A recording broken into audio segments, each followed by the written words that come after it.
It exhibits some symptoms of brachial plexus compression due to tension in the scalene muscle gap. Additionally, it also shows signs of cervical spine instability and potential instability. You might wonder why I determined it to be unstable. It's because I performed some lateral head and neck movements a few times, and the symptoms presented differently each time. Once, the hand numbness worsened, but later, there were no issues. This is often related to its instability. I can show you now that his cervical spine isn't tilted back, only at 45 degrees. Then you stand up like this, keep your left temple resisting against my hand. Don't let me push it to the right, and in this state, tilt your head back. Ah, yes, keep resisting against me while tilting your head back. Yes, resisting while tilting your head back. Very good, very good. Yes. No, that's not working. Let's switch sides.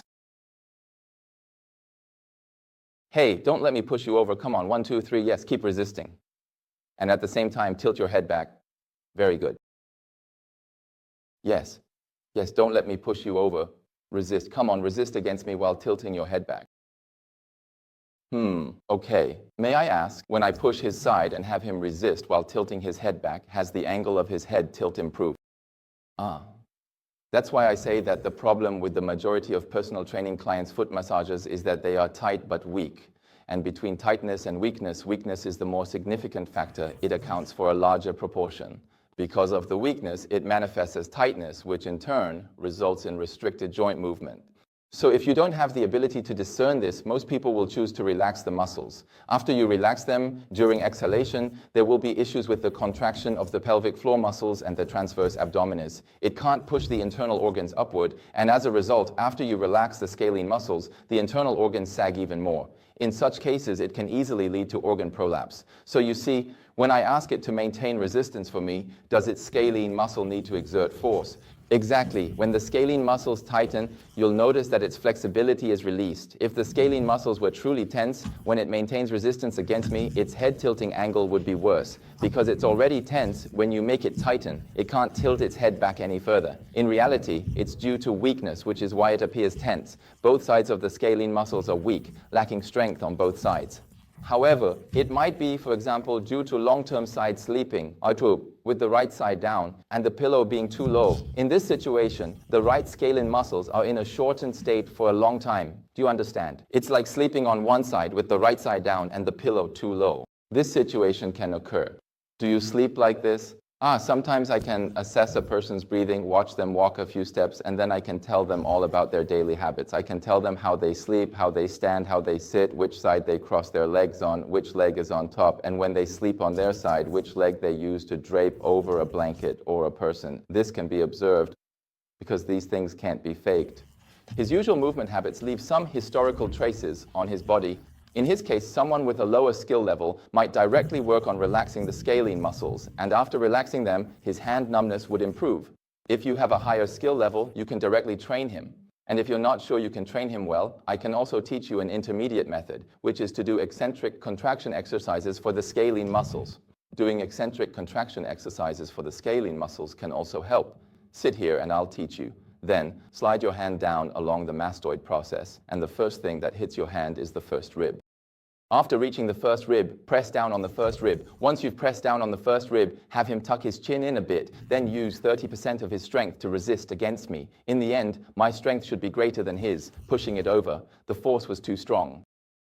Yes, always maintain resistance. While my hand presses down on the first rib, when his head turns to the opposite side, ensure the first rib is not pulled up.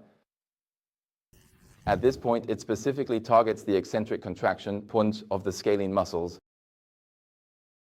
Or you can tuck your chin in and then push the back of your head slightly backward. This shortens the upper trapezius because of the cervical spine extension. When the upper trapezius shortens, the scalene muscles are stretched longer. So in this state, perform resistance for a count of 1, 2, 3.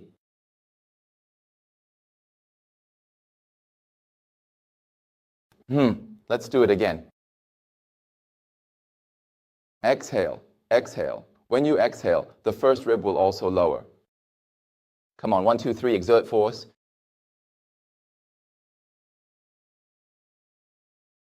3, exert force.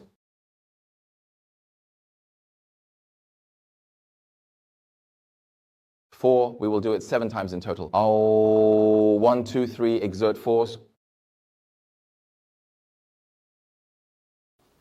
5 brothers.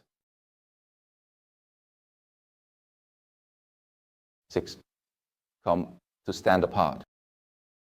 If you are a male and you are into powerlifting during bench presses, if one side of your hand always struggles to lift, or when you are at the point of exhaustion, one side of your scapula rotates your body to push up. It might be that the subclavian artery on that side is compressed, affecting your strength on that side. I did this eccentric contraction training 7 times, and then let's take a look.